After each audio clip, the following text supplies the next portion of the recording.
Sarah Martinez had been serving as a combat medic in Iraq for 8 months when her unit received orders to patrol the dangerous streets of Fallujah.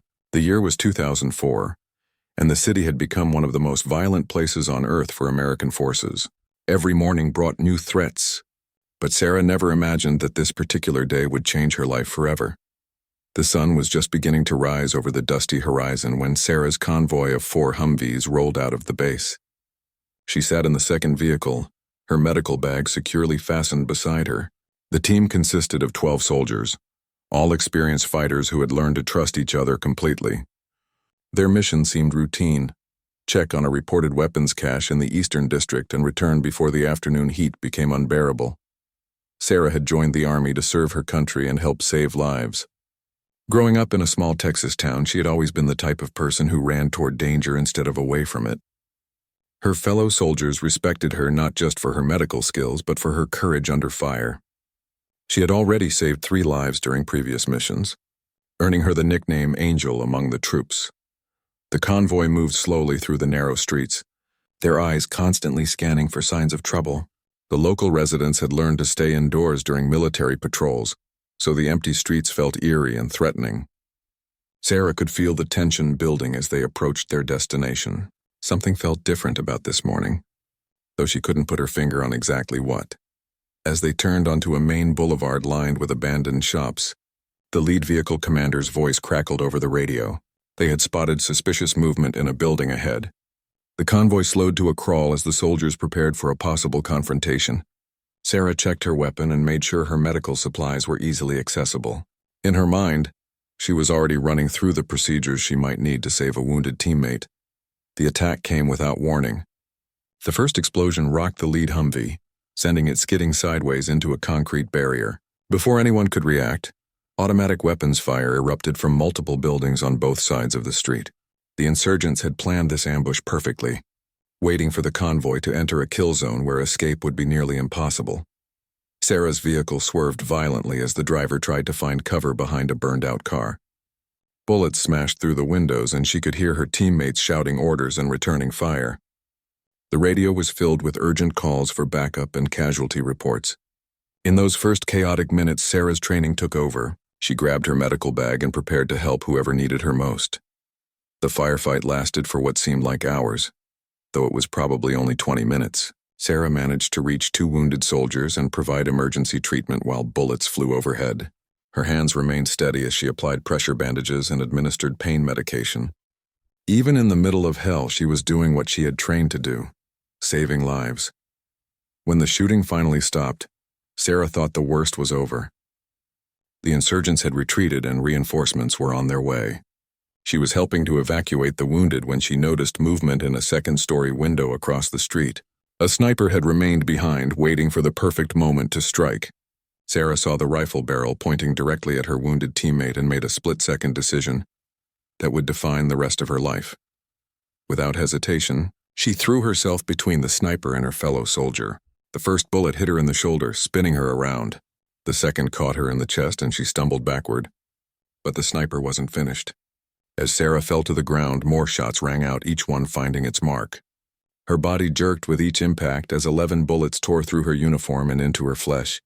The last thing Sarah remembered was the taste of dust in her mouth and the sound of her teammates screaming her name. As darkness closed in around her, she wondered if she would ever see her family again. The medic who had saved so many others now lay dying in the streets of Fallujah, her blood mixing with the ancient sand of a city that had claimed too many young lives. When Sarah's teammates reached her crumpled body, they feared the worst.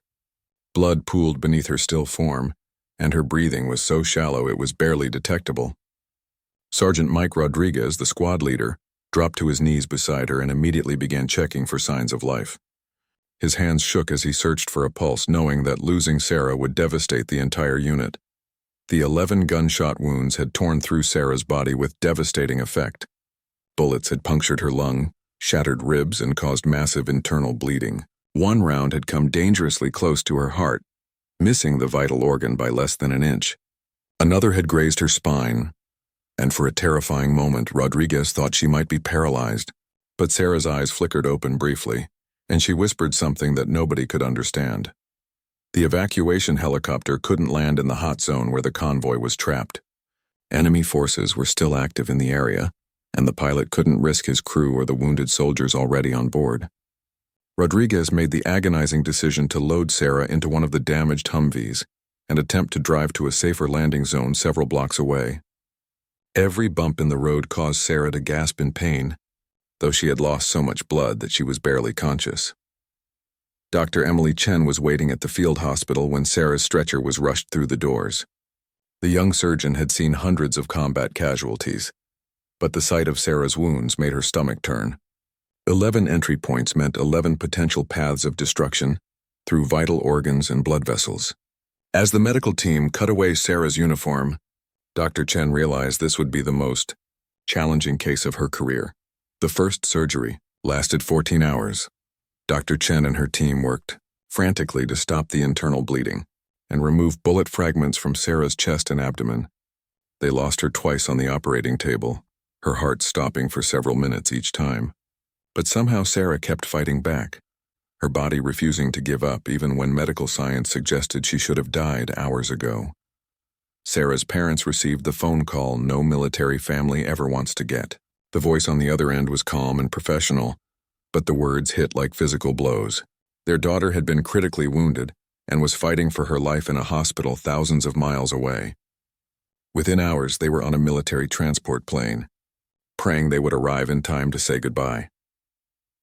The second surgery focused on Sarah's damaged lung and the bullet that had lodged near her spine. Dr. Chen had called in specialist surgeons from Germany, and the operating room was packed with medical equipment that had never been used in field conditions before. Sarah's vital signs were weak and unstable, and everyone in the room knew they were working against time. Each minute that passed decreased her chances of survival. Recovery was a word that seemed impossible during those first few days. Sarah remained in a medically induced coma while machines kept her alive. Tubes and wires connected her body to monitors that beeped constantly, charting every heartbeat and breath. Her parents sat beside the bed, holding her hand and telling stories about home, hoping she could somehow hear their voices through the fog of unconsciousness. The doctors were honest about Sarah's condition. Even if she survived, she would likely face months of rehabilitation and might never fully recover. Some of the damage to her nervous system could be permanent, but they had underestimated Sarah's determination. On the third day after the ambush, she squeezed her mother's hand. It was the first sign that the fighter in Sarah was still very much alive. News of Sarah's condition spread throughout the military base. Soldiers who had never met her personally sent letters and small gifts to her room. Her unit refused to go on patrol without leaving something behind for their wounded medic. The wall beside her bed became covered with photographs, patches, and handwritten notes from people whose lives she had touched during her 8 months in Iraq. Sarah's first conscious memory was the sound of helicopters landing outside the hospital. She tried to speak but found her throat raw and painful from the breathing tube that had kept her alive. A nurse noticed her eyes were open and immediately called for Dr. Chen. When the surgeon arrived at Sarah's bedside, she saw something in the young woman's eyes that convinced her this patient was going to beat the odds. The road ahead would be long and painful, filled with surgeries and therapy sessions that would test Sarah's resolve in ways that combat never had. But she was alive, and that was a miracle nobody had dared to hope for when they first saw her broken body in that Fallujah street. The real battle for Sarah's life was just beginning. While Sarah fought for her life in the hospital, a terrible mistake was unfolding back at the base. The chaos of the ambush had led to confusion in the official reports, and somehow Sarah's status had been incorrectly recorded in the military database. Instead of being listed as wounded in action, the computer system showed her as missing in action, presumed dead. The error would have devastating consequences that nobody could have predicted. The mix-up began when Sergeant Rodriguez filed his initial report from the field.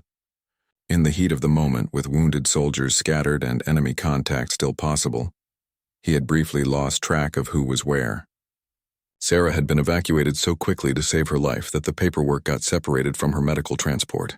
When the dust settled and the official casualty reports were compiled, a clerk thousands of miles away made a simple keystroke error that changed Sarah's fate.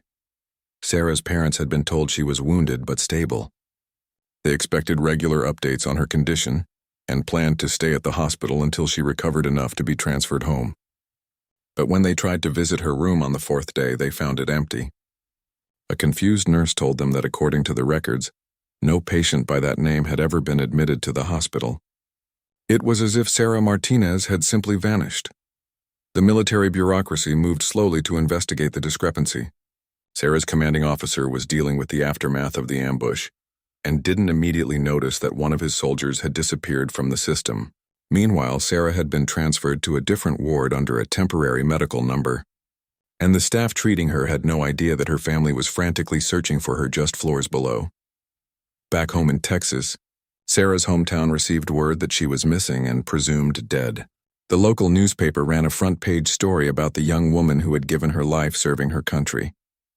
Her high school organized a memorial service, and hundreds of people attended to honor her memory. American flags appeared in front yards throughout the neighborhood, and yellow ribbons were tied around every tree on her street. Sarah's younger brother Tommy refused to believe she was dead. He had always looked up to his sister and couldn't accept that someone so strong and determined could simply be gone. While their parents dealt with military officials and tried to get answers, Tommy spent hours on the internet, searching for any information about casualties in Fallujah. He was convinced that somewhere in the vast military system, his sister was still alive. The error compounded when Sarah's medical records were accidentally filed under the wrong classification. Because the system showed her as missing in action, her medical treatment was being charged to a different budget code, and the paperwork trail became increasingly tangled. Dr. Chen noticed the administrative problems but was too focused on keeping Sarah alive to worry about bureaucratic details. Sarah herself was unaware of the confusion surrounding her status.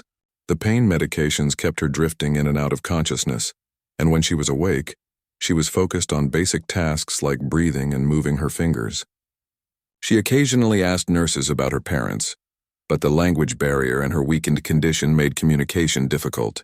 She assumed her family knew where she was and would visit when they could. The breakthrough came when Tommy's relentless searching paid off. He had been calling every military hospital in the region, asking about Jane Doe patients who matched his sister's description. A sympathetic hospital administrator finally took the time to check the medical ward thoroughly and discovered Sarah's case. The relief in Tommy's voice when he called his parents was audible across the connection. The reunion was emotional and overwhelming. Sarah's parents had spent 5 days thinking they might never see their daughter again, while Sarah had wondered why nobody came to visit her. The mix-up had caused unnecessary pain for everyone involved, but it also revealed something important about the bonds that held this family together. Even when the official record said she was gone, they had never stopped looking for her. Military investigators eventually traced the error back to its source and implemented new procedures to prevent similar mistakes. But for Sarah's family, the damage was already done. They had experienced the grief of losing her and the joy of finding her alive again, emotions that would stay with them long after the paperwork was corrected. The incident also meant that Sarah's recovery was progressing without official oversight, a situation that would soon create new complications. Sarah's medical team was relieved to finally have her family present, but they were also concerned about the time that had been lost. Important decisions about her treatment had been delayed because there was no next of kin available to provide consent. Now they could move forward with additional surgeries and therapy options that might improve her chances of a full recovery. As word spread that Sarah Martinez was alive, the memorial services planned in her honor were quickly converted to prayer vigils for her recovery. The community that had mourned her death now celebrated her survival with the same passion. But Sarah herself remained unaware of the emotional roller coaster her disappearance had caused. She was focused on a much more immediate challenge: learning to walk again. Sarah's recovery process began with the smallest victories.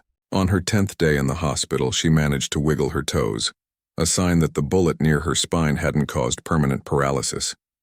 Dr. Chen called it a miracle, but Sarah knew it was just the beginning of the hardest fight of her life. The young woman who had once run 5 miles every morning now struggled to lift her head off the pillow. Physical therapy started while Sarah was still bedridden. A gentle therapist named Maria worked with her to prevent muscle deterioration and maintain flexibility in her joints. Every movement caused pain that shot through her body like lightning, but Sarah gritted her teeth and pushed through each exercise. She had saved other people's lives, and now she was determined to save her own future. The psychological wounds proved even more challenging than the physical ones. Sarah experienced vivid flashbacks to the ambush, often waking up screaming in the middle of the night. The sound of helicopters landing at the hospital sent her into panic attacks, and she couldn't stand to have anyone approach her from behind. Dr. Lisa Park, a military psychologist, began working with Sarah to address the trauma that threatened to destroy her from within. Sarah's parents took turns staying at the hospital, sleeping in uncomfortable chairs beside her bed. They watched their strong, independent daughter struggle with tasks that had once been automatic. Eating, sitting up, and even holding a conversation required tremendous effort. But they also witnessed moments of the old Sarah, flashes of humor and determination that proved her spirit remained unbroken. The sixth surgery focused on removing the final bullet fragments from Sarah's abdomen. Dr. Chen had deliberately waited until Sarah was stronger before attempting this delicate procedure. The metal pieces were lodged near vital organs, and removing them required surgical precision that pushed the limits of field hospital capabilities. Sarah's parents waited in the hallway for 8 hours, praying that this would be the last time their daughter's life hung in the balance. Recovery from surgery was complicated by infection. Despite the medical team's best efforts, bacteria had entered Sarah's system through one of her wounds. Her fever spiked dangerously high, and for 3 days she drifted in and out of delirium. She mumbled names of soldiers from her unit and relived moments from the firefight, her hands moving as if she were still trying to treat wounded teammates. The infection finally broke on a Thursday morning when Sarah woke up lucid and asked for water. Her voice was barely a whisper, but it was the most beautiful sound her parents had ever heard. Dr. Chen explained that they had turned a crucial corner, though the road to full recovery would still be long and uncertain. Sarah's body had proven remarkably resilient, but the real test would come when she tried to rebuild her life. Physical therapy intensified as Sarah grew stronger. Learning to sit up without assistance took 2 weeks. Standing with the help of parallel bars was a victory that brought tears to everyone's eyes. Sarah's first steps were shaky and painful, but she refused to quit even when her legs trembled with exhaustion. The determination that had made her an excellent medic now fueled her rehabilitation. Letters and packages arrived daily from soldiers around the world who had heard Sarah's story. Her hospital room became a shrine to military brotherhood, filled with unit patches, coins, and photographs from people she had never met. Reading these messages gave Sarah strength on the days when progress seemed impossible. She realized that her fight wasn't just personal, it represented hope for everyone who refused to give up. Sarah's unit was rotated back to the United States during her recovery, and several members made the trip to visit her. Seeing Sergeant Rodriguez again triggered powerful emotions for both of them. He blamed himself for the ambush while she thanked him for saving her life. These reunions were difficult but necessary, helping Sarah process the trauma while reconnecting with the people who understood what she had experienced. The decision about Sarah's military future loomed large as her condition stabilized. Army doctors evaluated whether she would ever be fit for active duty again. The bullet near her spine had caused some permanent nerve damage, and her lung capacity was reduced from the chest wound. More importantly, the psychological impact of her injuries raised questions about her ability to handle combat stress.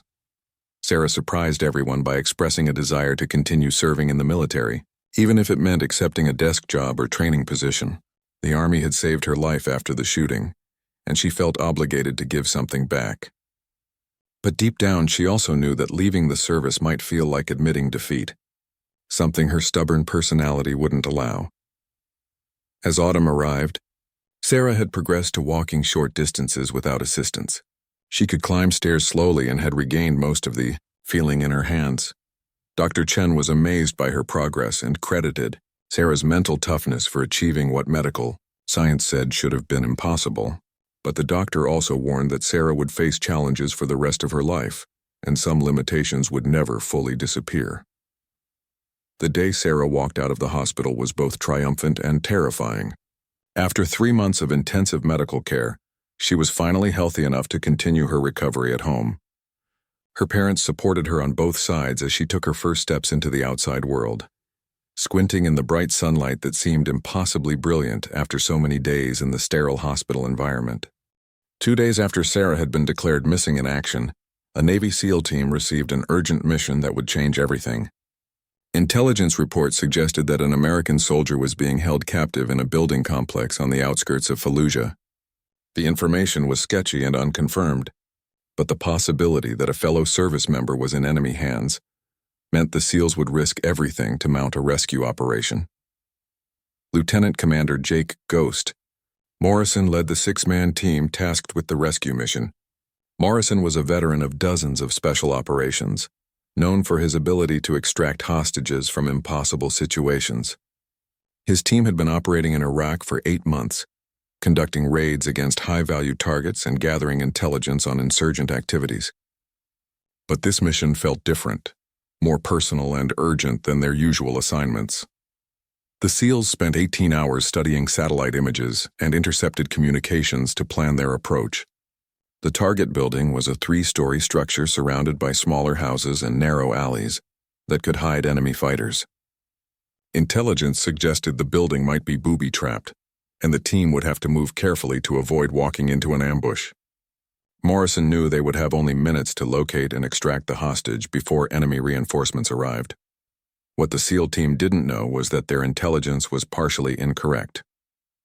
The reports of a captured American soldier had been based on insurgent communications that mentioned holding the American medic. But Sarah was not in the building they were planning to assault.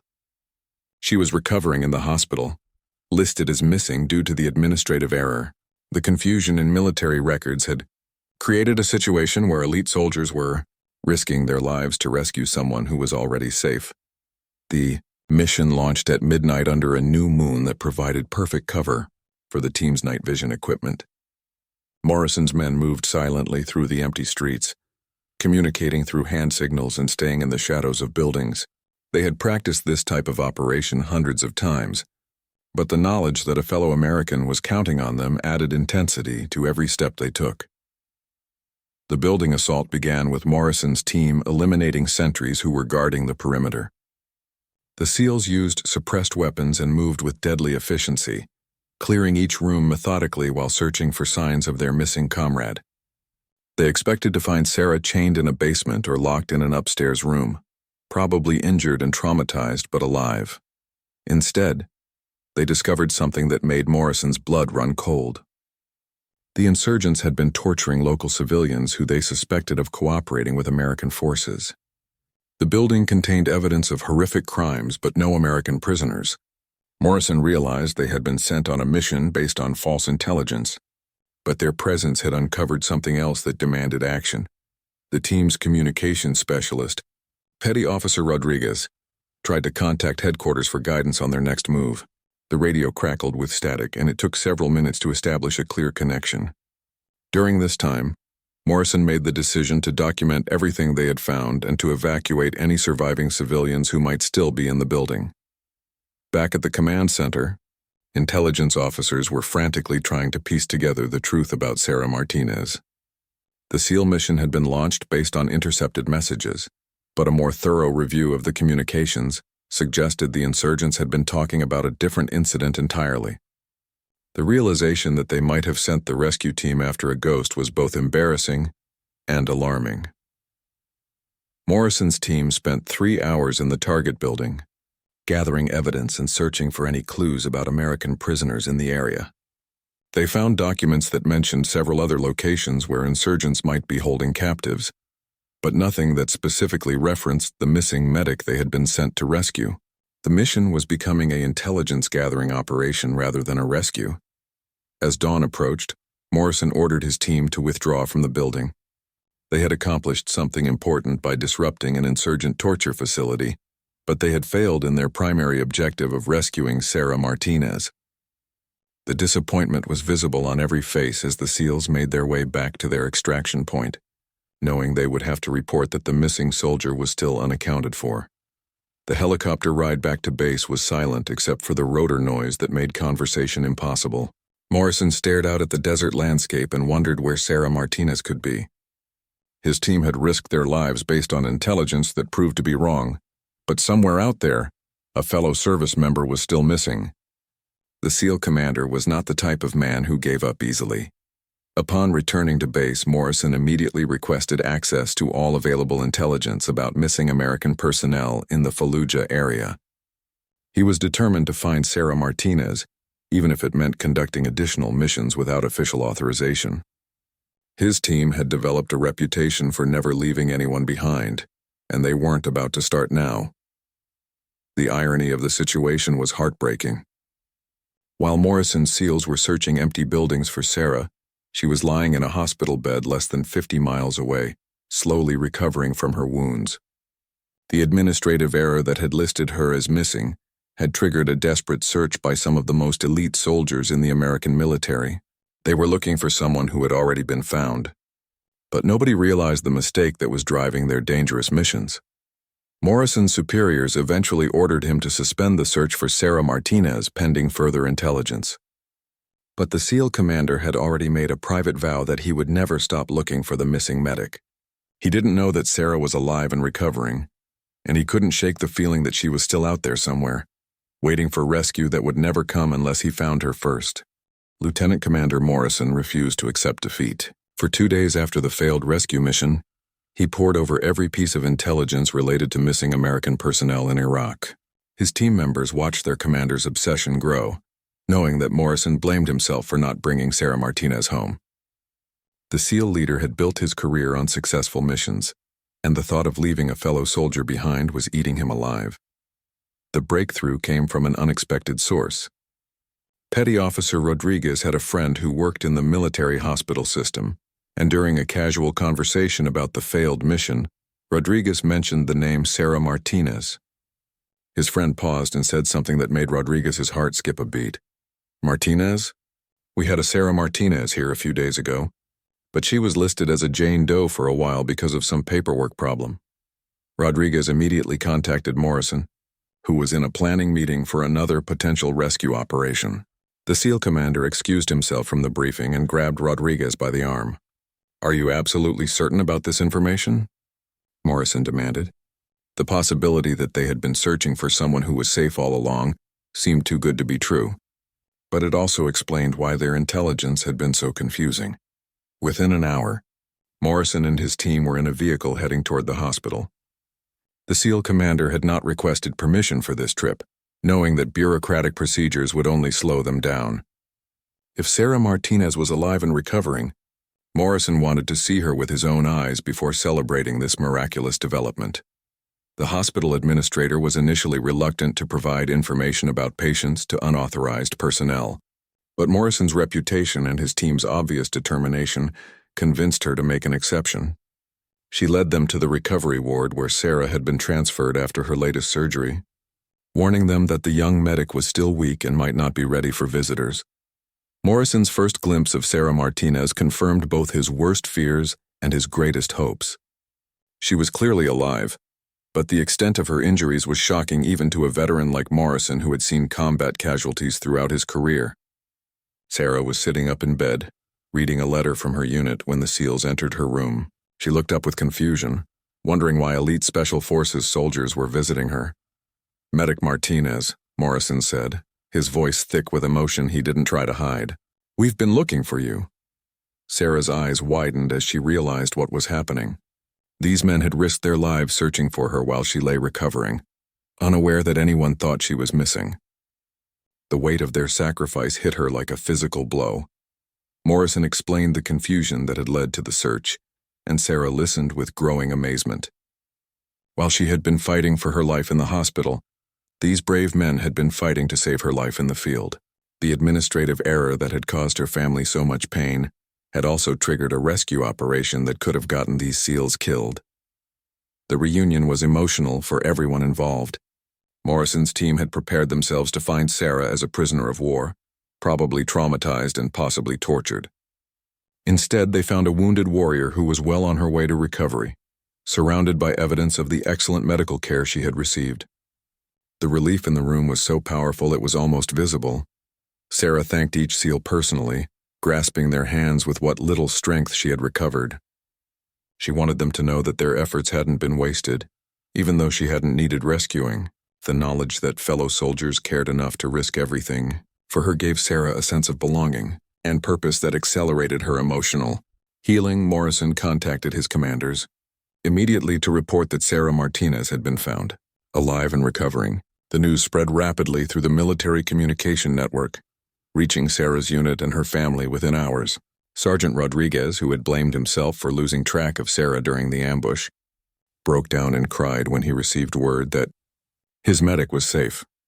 The media eventually learned about the story of the medic who survived 11 gunshot wounds in the SEAL team that never stopped searching for her. Sarah became a symbol of military resilience and brotherhood, representing the values that held the armed forces together, even in the darkest moments of war. But she remained uncomfortable with the attention, insisting that she had simply done her job as a medic.